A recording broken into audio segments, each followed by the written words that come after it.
11월 말쯤에 호크마반 다시 모집을 한번 하려고 해요. 다른 것들이 너무 자꾸 이렇게 많이 있어가지고 못했는데 재재반 하신 분 가운데서 신청하시면 되겠습니다.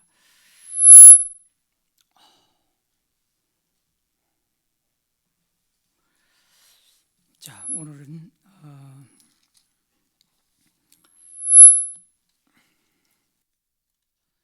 자꾸 만지지 마시고, 자, 고린도 교회에 여러 가지 문제가 있습니다만은 그 문제 가운데 오늘 읽은 말씀에는 두 가지 문제입니다.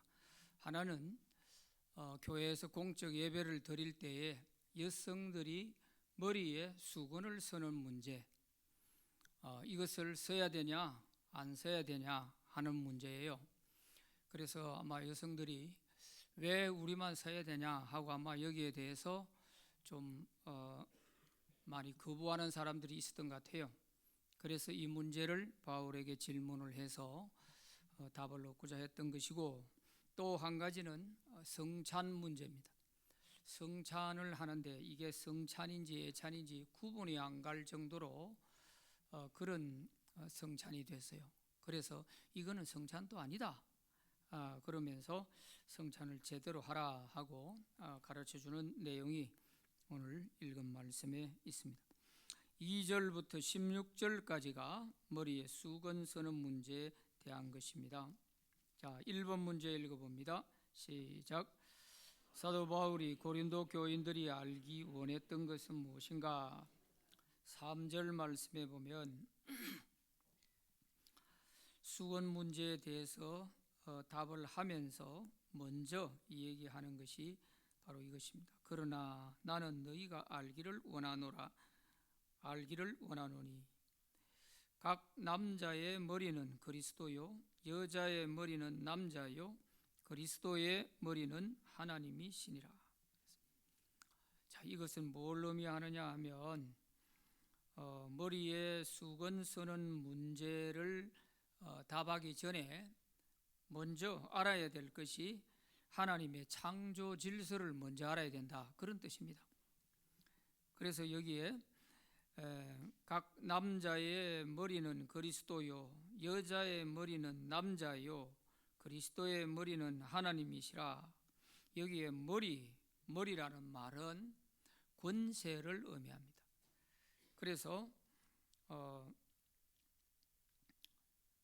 남자의 머리는 그리스도, 여자의 머리는 남자요 그리스도의 머리는 하나님이시다. 이제 창조 질서가 이렇게 되어 있다는 것입니다. 그래서 여자의 머리는 남자요 하는 요 부분이에요. 그래서 이것을 오늘 여러 군데서 설명을 많이 하고 있습니다.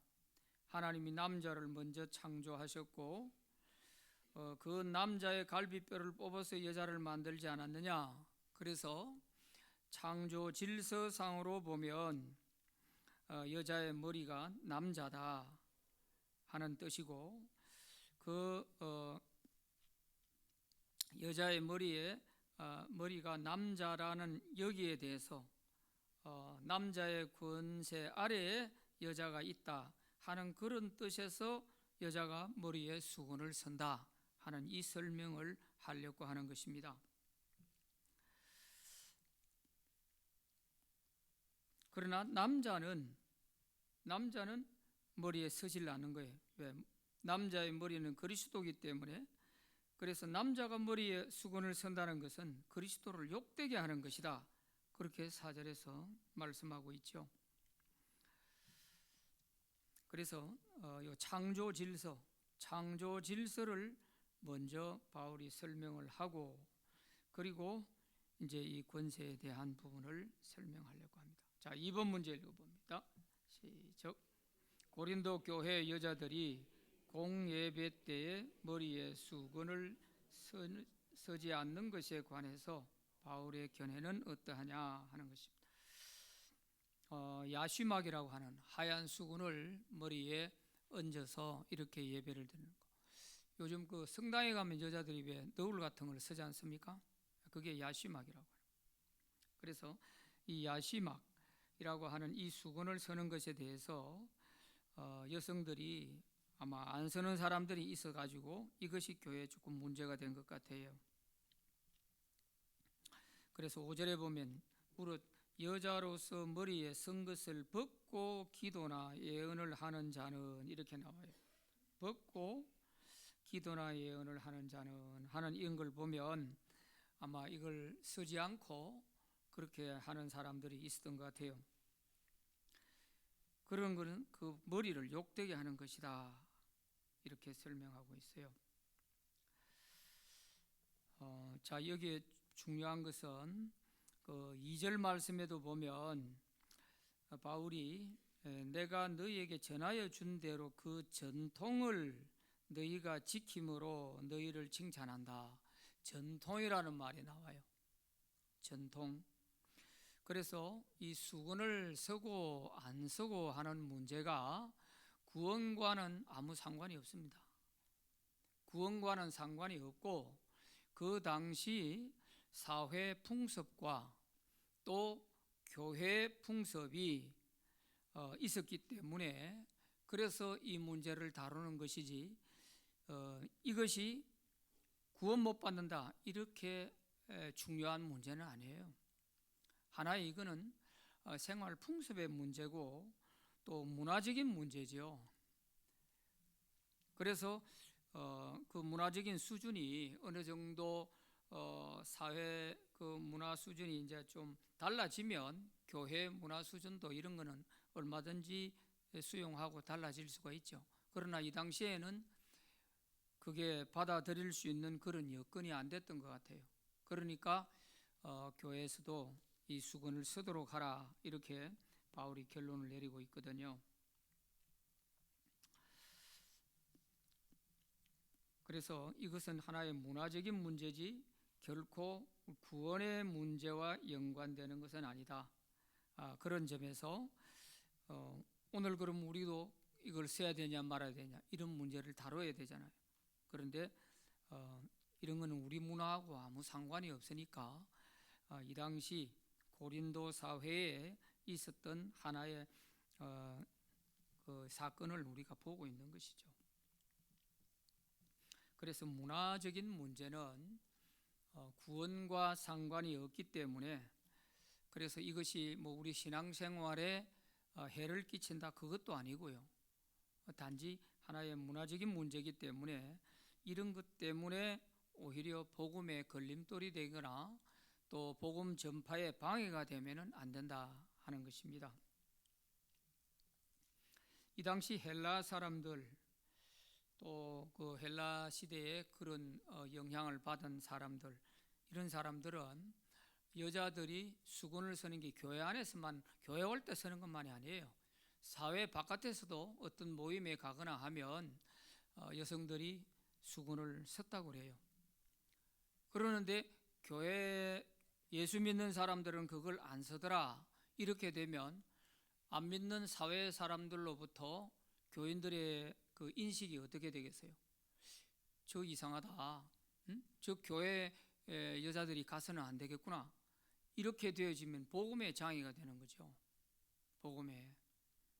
그래서 뭐 이게 우상 숭배처럼 우리 신앙에 아주 뭐 지장을 준다든가 또 죄가 된다든가 하는 이런 것과는 전혀 상관이 없는 것이고 하나의 문화적인 측면에서 이걸 수용해야 하느냐 수용하지 않느냐 하는 문제인데 이 당시의 여건으로 봐서는 아직까지 사회 그런 문화가 성숙되지 못했기 때문에 다 쓰고 있는데 교회 가는 사람만 안 쓴다 이렇게 되면 안 되는 거예요. 그리고 이 당시에 여자들이 이 수건을 안 쓰는 사람은 딱 한 사람이 있었는데 그게 창녀들이라고 해요. 창녀들을 제외하고는 다 여성들이 이런 야시막을 쓰고 있는데 교회 가는 사람이 안 쓰면 어떻게 되겠어요? 얼마나 아주 그 욕을 많이 먹겠어요. 그래 되면 전도가 안 되겠죠. 그래서 바울이 이걸 써라. 아직까지는 문화적 여건이 만들어지지 않았으니까 이걸 쓰도록 해라. 그렇게 결론을 내리는 것입니다. 오늘 우리도 이런 문화와 복음이라고 하는 이런 측면에서 보면은 그런 것들이 많이 있죠. 옛날에는 예배당을 지어도 전부 다 뾰족한 종탑에다가 이렇게 해야 교회인 줄 알아요. 다르게 지으면 저거 이단 교회가 이랬다니까요. 그런데 요즘 와서 그렇게 생각하는 사람이 어디 있어요? 요즘은 안 그렇잖아요. 심지어는 십자가를 안 붙여놔도 다 요구하지 않아요. 교회는 교회라고 인정을 하고요. 이것처럼 이제 좀 더 나아가서 우리나라의 문화를 적용시켜 가지고 심지어는 이제 기와집에다가 교회를 하는 이런 건축 구조까지 나오고 있잖아요. 이런 것들은 그 지역의 문화를 복음과 잘 접목시켜 가지고 그 나라 사람들이 이질감을 느끼지 않고 복음을 수용할 수 있도록 하는 이런 측면에서 문화를 잘 흡수해서 받아들이면 또 좋은 점도 있는 것이죠. 자, 그런 점에서 우리가 이해를 하면 좋겠습니다. 자, 3번 문제 읽어봅니다. 시작. 남자가 머리에 수건을 쓰지 말아야 하는 이유는 무엇인가? 4절에서 그랬잖아요. 남자가 머리에 뭘 쓰고 기도나 예언을 하는 것은 그 머리 대신 예수님을 욕되게 하는 것이다. 그랬고 7절에 가서 남자는 하나님의 형상과 영광이니 그 머리를 마땅히 가리지 않거니와 여자는 남자의 영광이기 때문에 그래서 여자는 야시막을 쓴다. 그런 말씀이에요. 그래서 남자가 머리를 기르는 거 이거는 안 된다는 거예요. 참 이 성경을 보면서 제가 놀랐어요. 왜 남자들은 머리를 짧게 깎고 여자들은 머리를 길게 기르고 왜 그랬을까? 이게 참 이해가 잘 안 됐죠. 그랬는데 이거 가만히 보니 2000년 전에 이 당시에도 이런 문제가 있었다 하는 것을 알 수 있는데 남자들이 머리를 기르지 않은 이유는 바로 수건을 쓰는 것 대용으로 머리를 기르기 때문에 그렇다는 거예요. 그래서 여성들이 머리를 기르게 되면 이제 수건을 쓰는 대신에 긴 머리로 대신한다는 거예요. 대신한다. 그래서 15절 말씀에 가서 보면 만일 여자가 긴 머리가 있으면 자기에게 영광이 되나니 긴 머리는 가리는 것을 대신하여 주셨기 때문이라고 그랬어요. 그래서 남자들은 긴 머리를 하지 않고 머리에 수건을 쓰지 않고 그래야 된다. 오히려 그걸 가린다는 것은 그리스도를 욕되게 하는 것이다. 그랬어요. 자, 4번 문제 봅니다. 시작. 고린도 교회에서 성만찬에 어떤 문제가 있었는가? 이제 17절부터 34절까지는 성찬식에 대한 문제입니다. 고린도 교회에 성찬식에 어떤 문제가 있었기에 이 성찬식에 대해서 바울이 지금 답을 하는 것인가? 또 어떤 문제를 가지고 고린도 교인들이 사도 바울에게 질문을 했던가 하는 것을 알 수가 있는 거예요. 20절 21절 말씀을 보면요, 그런즉 너희가 함께 모여서 주의 만찬을 먹을 수 없으니 이는 먹을 때에 각각 자기의 만찬을 먼저 갖다 먹으므로 어떤 사람은 시장하고 어떤 사람은 취함이라. 이렇게 읽어가지고 이게 무슨 말인지 잘 이해가 안 되죠. 설명을 해드릴게요. 이 당시 고린도 교회는 예배를 드리러 올 때에 오늘날처럼 식당이 있어가지고 식사를 하고 이렇게 공동 식사를 하고 하는 그런 것이 못 됐어요. 그러다 보니까 자기 집에서 다 이렇게 음식을 준비를 해가 오는 겁니다. 그래 가져와서 같이 나눠 먹고 교제를 하고 하는 요걸 애찬이라고 그래요. 애찬. 사랑의 교제를 나누면서 함께 음식을 먹는 거 이걸 애찬이라고 그러는데, 그래서 각각 자기 집에서 다 이렇게 음식을 준비해서 오다 보니까 그 음식을 보면 이제 수준이 나타나잖아요. 수준이 그 잘 사는 사람은 아마 좋은 음식, 값비싼 음식을 만들어 왔겠죠. 그러나 가난한 사람은 또 거기에 미치지 못하는 그런 음식을 가져오게 되잖아요. 그래서 같이 다 내어놓고 먹을 때 그 수준 차이가 나니까 있는 사람들에게 있어서는 하나의 자기의 부를 과시하고 어깨에 힘주는 그런 일이 되어버리고, 가난한 사람들은 기가 죽는 이런 문제도 나타났고요. 그런가 하면 아예 음식을 준비해오지 못하는 사람도 있잖아요. 이런 사람들은 더더욱 쓸 곳이 없어지는 이런 문제가 생긴 거예요. 이렇게 가져온 이 음식을 다 내어놓고 먹고, 그리고 나서 성찬식을 하는 거예요. 성찬식을. 오늘 우리식으로 생각하면 이해가 안 됩니다. 우리는 예배 드리고 나서 같이 식사하고 하잖아요. 이 사람들은 아마 성찬식을 하기 전에 먼저 이 애찬의 식사를 먼저 하는 거예요. 그래서 먼저 먹고 그 다음에 성찬을 할 때에 오늘날 우리가 하는 것처럼 이렇게 질서정연하게 하는 게 아니에요. 가서 차려놓으면 먼저 와서 가져다가 먹는 거예요. 이거를 누가 성직자가 있어가 때 나눠주고 이게 아니에요. 자기들이 가져가서 자기들끼리 성찬을 하는 거예요. 이러다 보니까 그것도 고린도 교회 안에 파벌이 있었잖아요. 바울파다, 베드로파다, 아볼로파다, 그리스도파다 하면서 이런 파벌이 있다 보니까 자기들이 애찬을 마치고 나면 성찬을 할 때는 먼저 가져가는 사람이 많이 가져가 버려요. 뒤에 오는 사람은 모자라고 하는 이런 일들까지도 생겼던 거예요. 이러다 보니까 앞에 애찬을 하면서 먼저 가서 자기들이 음식을 먹었고, 또 자기들이 준비해온 그걸 가져와서 또 마시고 이렇게 했단 말이에요. 그러다 보니까 뒤에 성찬에 이걸 가져가서 먹는 것은 이게 성찬인지 애찬인지 분별이 안 될 정도로 그렇게 성찬이 아주 그냥 뒤로 밀려버린 거예요. 성찬의 의미는 고사하고 먹는 것에 거기에 오히려 혈안이 되어 있는 거예요. 이 교회 안에 이게 이제 한 마음이 안 되고 파벌이 있고 이러다 보니까 서로 가져다가 먹으려고 하는 이런 현상들이 나타난 것이죠. 그러니까 성찬에 대한 근본적인 정신이 하나도 없어졌잖아요.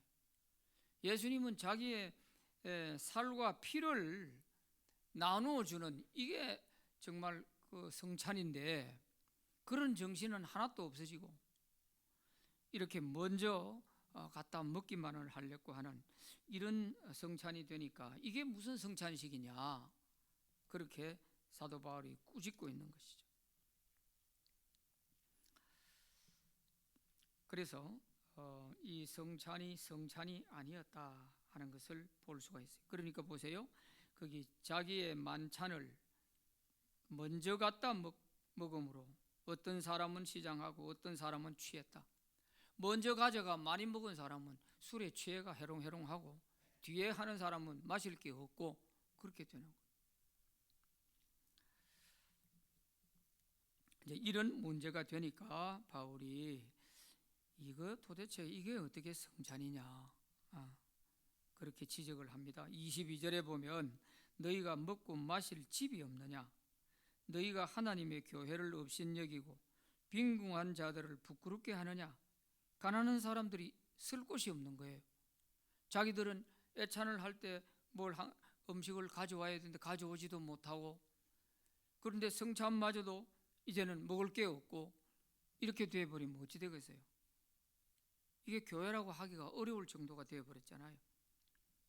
그러니까 빈궁한 자들에게는 부끄럽게 되는 것이고, 그래서 바울이 내가 너에게 무슨 말을 하랴, 너희를 칭찬하랴 이것으로 칭찬하지 않노라. 어떻게 내가 칭찬을 할 수 있겠냐? 그 말이에요. 2절에서는 내가 너희에게 전통을 알려준 것을 지킴으로 너희를 칭찬한다 하면서 시작을 했는데, 이 성찬에 대한 부분에서는 내가 칭찬할 수가 없다 이렇게 말하고 있죠. 그러면서 성찬에 대한 근본적인 정신을 이제 일깨워 주는데, 그게 23절부터 그 뒤에 나오는 내용들입니다. 이 성찬이 어떤 것인지 이건 뭐 모를 사람이 있겠습니까? 알면서도 이런 거를 다 이제 무시해 버린 것이죠. 자, 그래서 이 성찬의 의미를 가르쳐주고 근본적인 성찬의 정신을 잘 새겨서 성찬을 성찬답게 하라 하는 것입니다. 5번 문제 읽어봅니다. 5번 시작. 사도 바울이 고린도 교회에 전해준 성만찬은 누구로부터 받은 것인가? 23절에 내가 너희에게 전한 것은 주께 받은 것이니 곧 주 예수께서 잡히시던 밤에 떡을 가지시고 축사하시면서 우리에게 가르쳐 주신 것이 바로 이 성찬이 아니냐. 그래서 주께 받은 것이다. 주께 받은 것이다. 얼마나 이런 정신을 다 훼손했으면 이 성찬이 어디로부터 나왔는지 이것조차도 아마 잊어버리고 있었던 것 같아요. 그러니까 그렇게 함부로 하는 것이죠. 오늘 우리가 만약에 성찬식에 참여할 때에 이 성찬이 어떤 것인지도 구분도 못하고 이 교회 가니까 뭐 이래 떡도 주고 뭐 포도즙도 주고 하더라, 이것만 알고 와가지고 나도 저거 먹으면 안 되냐, 이런 사람 똑같잖아요. 그래서 이 성찬이 주님으로부터 어떤 의미를 가지고 떡을 떼어주고 잔을 주고 했는지 하는 이거를 근본적인 정신부터 먼저 가르쳐주는 내용이 24절부터 거기에 나와 있는 것입니다. 자, 6번 문제 읽어봅니다. 시작.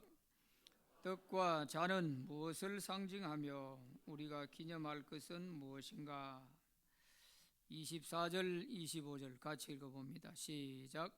축사하시고 떼어 이르시되 이것은 너희를 위하는 내 몸이니 이것을 행하여 나를 기념하라 하시고, 식후에 또한 그와 같이 잔을 가지시고 이르시되 이 잔은 내 피로 세운 새 언약이니 이것을 행하여 마실 때마다 나를 기념하라 하셨으니.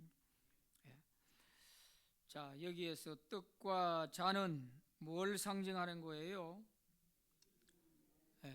떡은 예수님의 몸을 상징하고, 잔은 예수님이 우리 죄를 위하여 흘리신 피를 상징한다 하는 것입니다. 이 몸과 피, 이 모든 것은 다 예수님의 희생을 의미하는 것이죠. 그래서 우리가 기념할 게 뭐냐?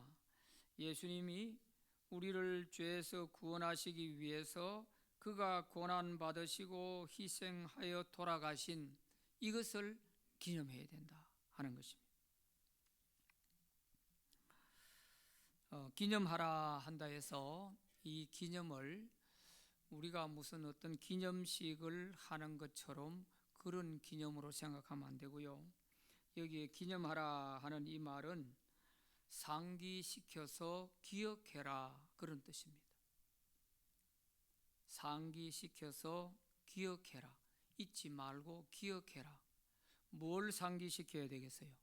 예수님이 우리를 위해서 십자가에서 피 흘리시고 돌아가신 그것을 상기시키고, 그것을 상기시키고 잊지 않도록 기억하게 만드는 거예요. 그래서 성찬을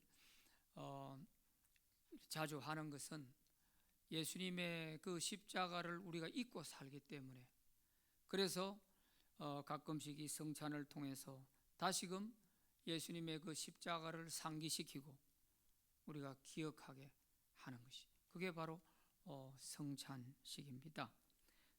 그런가 하면 그 성찬을 통하여서 성령께서 임재하시는 것을 우리가 느끼게 되는 것이죠. 그래서 성찬에 대한 그 기념설이다, 또 화채설이다 하는 것은 지난 시간에 제가 다 말씀을 드렸고요. 그래서 우리가 성찬의 가장 중요한 것이 바로 예수님의 죽으심을 잊지 않고 기억하는 것, 이것입니다.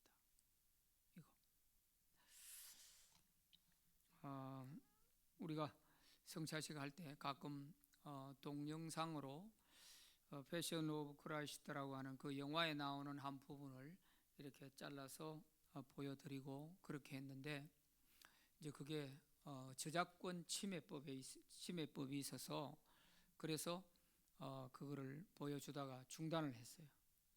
그리고 또 그거를 성찬식 할 때 1년에 3번 우리 성찬식 하는데 보여줬더니, 아이고 그거 이제 그만하지요, 너무 징그러워요. 그래요? 그걸 어떻게 보기에 징그럽다고 하는 건지 나 이해가 안 가요. 그 소리 들으니까. 그게 이제 보기 싫어진다 그러면 이거 참 큰 문제입니다. 예수님이 나를 위해 십자가 돌아가시는 그 모습을 보며 정말 내 가슴을 찢어야 되는데 그게 징그럽고 보기가 싫다는 거예요. 그 말을 들으면서 제가 생각이 좀 깊어졌어요. 단순하게 생각하면 그럴 수 있어요. 그렇지만 단순히 그렇게 생각할 수 있는 것만은 아니잖아요.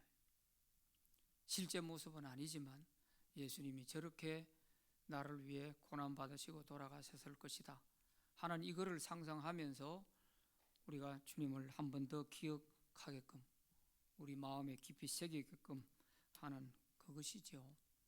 그 영화가 나오고 난 뒤에 왜 그 영화가 믿는 사람이든 안 믿는 사람이든 간에 그렇게 많이 보았을까요? 거기에는 분명히 주는 메시지가 있기 때문에 그렇단 말이에요.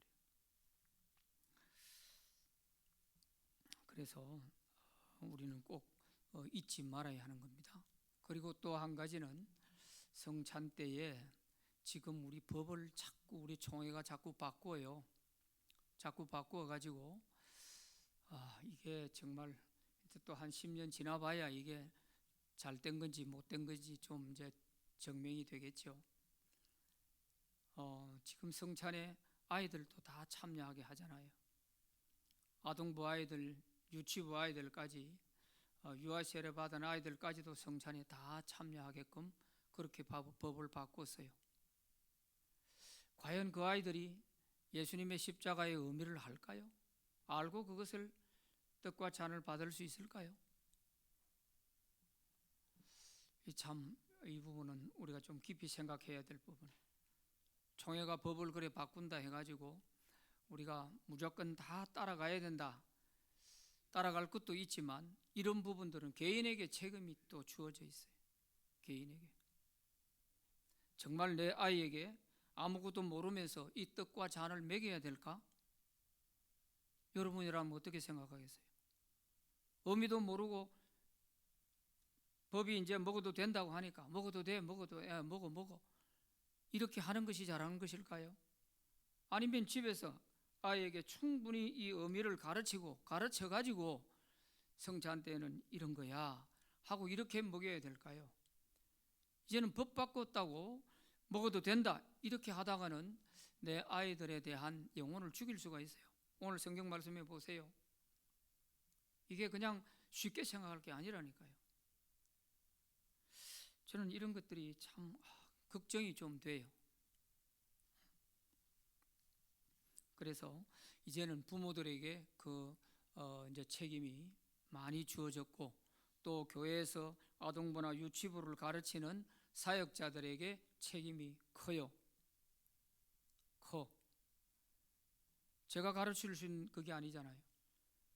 저는 성찬식 하는 날 참여하면 그 아이들이 참여하고 안 하고 하는 부분은 이제 가르친 사람들에게 이제 책임이 달려 있단 말이에요. 그러니까 주보에 일주일 전에 다음 주일은 성찬식이 있습니다 하고 예고가 나가면 미리 적어도 안 되면 그 주일날만큼이라도 성찬식에 올라오기 전에 가르쳐가지고 올라오든지 뭐 이렇게 해야 되는데 이게 참 큰일이에요. 어떻게 하고 있는지를 제가 모르니까 그냥 낄낄대면서 앉아가지고 니는 먹었나 나도 먹었다 이라고 이래가지고 될 일이 아니지 않나 싶어요. 또 어린애가 유아세례는 받았다 치더라도 안 준다고 울고 이렇게 하면 엄마가 그걸 먹여야 될까 안 먹여야 될까 이제 엄마에게 책임이 있습니다. 내 아이의 영혼을 생각한다면 어떻게 해야 될지 하는 것을 좀 깊이 생각하시고 충분히 이 아이로 하여금 이해하고 준비가 되지 않은 상황에서는 제 개인 생각으로는 안 먹이는 것이 좋다고 생각해요. 자, 7번 문제 풀어봅니다. 시작. 성찬식에 참여할 때 주의할 것은 무엇인가? 주의사항이 있어요. 자, 27절부터 29절까지입니다. 같이 읽어봅니다. 시작. 그러므로 누구든지 주의 떡이나 잔을 합당하지 않게 먹고 마시는 자는 주의 몸과 피에 대하여 죄를 짓는 것이니라. 사람이 자기를 살피고 그 후에야 이 떡을 먹고 이 잔을 마실지니 주의 몸을 분별하지 못하고 먹고 마시는 자는 자기의 죄를 먹고 마시는 것이니라. 보세요. 이렇게 엄중하단 말이에요. 이렇게 엄중한데 이거를 애가 운다고 그래 무조건 먹여? 아무 의미도 모르면서 이제 법을 바꾸고 나서니까 먹어도 괜찮아 먹이는 것은 자유겠지만 정말 내 아이의 영혼을 생각한다면 어떻게 해야 될지 깊이 생각하시고 그렇게 하시면 좋겠다 싶어요. 자, 그 뒤에 30절 한번 읽어봅니다. 시작. 그러므로 너희 중에 약한 자와 병든 자가 많고 잠자는 자도 적지 아니하니 우리가 우리를 살폈으면 판단을 받지 아니하려니와 그랬어요. 자, 고린도 교회 교인들 가운데에 약한 자와 병든 자가 많았어요. 원인도 알 수 없이 시름시름 앓다가 죽는 사람이 자꾸 생기는 거예요. 여기 잠자는 자도 적지 않았다는 말은 죽은 사람을 말하는 거예요. 바울이 영적으로 보니까 영적으로 병이 들어있어요. 가장 큰 문제가 이 성찬에 있는 거예요. 그런데 교인들은 아무도 모르고 있어요. 이걸 왜 내가 지금 시름시름 앓고 죽어가는지 이걸 모르고 있는 거예요. 모르고. 그래서 바울이 영적으로 딱 살펴보니까 이게 참 심각한데 이 사람들은 깨닫지도 못하고 그렇다 해서 바울이 가서 지금 얘기할 그런 여유도 없고 그러니까 편지로지만 이렇게 써서 보냈는데 이 내용이 아주 중요한 부분이잖아요. 이게 그냥 슬쩍 읽고 지나갈 그런 내용이 아니잖아요. 궁금한 거는 이 편지를 받았을 때 고린도 교인들이 어떻게 했을까 이게 참 궁금해요. 이 바울의 편지를 받고 이 성찬에 대한 이런 문제를 지적해 주었는데 이걸 자기들이 깨닫고 고쳤을까 아니면 아예 영영 무시해버리고 그대로 했을까 참 이게 궁금해요. 자, 오늘 이거는 오늘 우리도 신중하게 잘 받아들여야 될 부분입니다. 이거는요 그냥 단순하게 간단히 생각할 문제가 아니에요. 자기를 살피고 그 후에 떡을 먹고 잔을 마시라. 자기를 살피고 그리고 그 뒤에 합당치 않게 먹고 마시는 자는 주의 몸과 피에 대하여 죄를 짓는 것이니라. 27절에 죄를 짓는 것이라고 했어요. 죄라는 문제가 언급되면 이 문제는 단순한 어떤 윤리적인 문화적인 풍습적인 그런 게 아니라는 거예요. 죄와 문제가 되는 것은 우리의 생명과 직결되는 문제예요. 죄. 그러니까 죄를 짓는 것이 되니까 합당치 않게 먹고 마시는 게 뭘까? 신학자들은 이 부분을 그리스도의 십자가에 대한 의미를 모르고 먹고 마시는 것이 합당치 않게 먹고 마시는 것이다 했어요. 주의 몸을 분별하지 못하고 먹고 마시는 것이 바로 그런 의미입니다. 죄를 먹고 마시는 것이라는 거예요. 이렇게 엄중한 말씀인데 이걸 우리가 성경을 보면서도 성찬에 준비 없이 그냥 참여를 한다? 자기에게 다 이게 이제 책임이 있습니다. 교회가 할 수 있는 것은 일주일 전에 충분히 준비할 수 있는 기간을 알려주고 준비하라고 말씀을 드리고 하는데도 불구하고 자기가 안 하는 것에 대해서는 자기가 책임져야죠. 누가 어떻게 하겠어요? 할 수 있는 방법이 없어요. 부모들은 아이들을 책임져야죠. 교회만 쫓아보내지 말고 교회 보내가지고 오히려 죄를 먹고 마시고 병들게 만들면 안 되잖아요. 이 단순한 문제가 아니라니까요. 교회 학교 교사 등 선생님들은 필히 명심해야 돼요. 아무리 윤리적이고 도덕적인 거 잘 가르쳐놔고 예수님 사랑하라고 가르쳐놔도 중요한 부분에 가서 이런 문제가 걸리게 되면 그렇게 가르쳐놓은 게 다 물거품이 될 수도 있어요. 그래서 주보에 광고 나가고 성찬식이 있다 하고 광고가 나가면 또 우리는 1년 전에 벌써 수첩에 다 찍혀 있어요. 몇 월 달 몇째 주에 성찬식이 있다는 게 다 찍혀 있잖아요. 그러면 교육하는 사람은 미리 보고 이거 성찬식이 가까이 오는데 아이들에게 뭘 좀 가르쳐 놔야 되겠구나. 미리 이번 달에 성찬식이 있는 달이니까 한 2주 정도는 성찬식에 대해서 가르쳐야 되겠다. 유아 세례 받고 그냥 아동 세례 받는 사람 세례는 받지만 세례를 받으려면 이 성찬과 여기에 대해서 좀 가르쳐야 되는데 얼마나 가르치는지를 모르겠어요.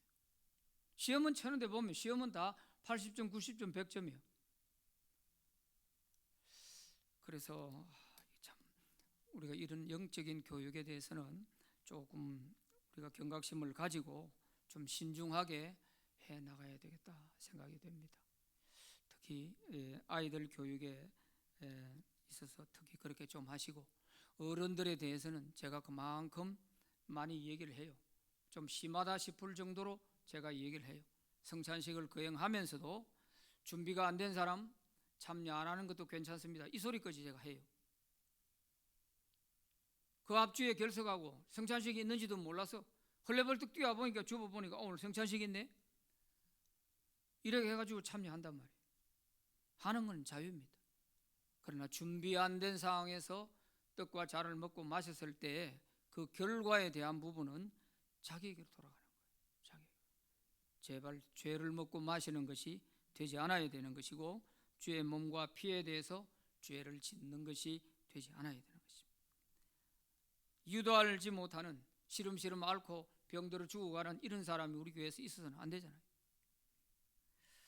다 영육간에 건강해야죠.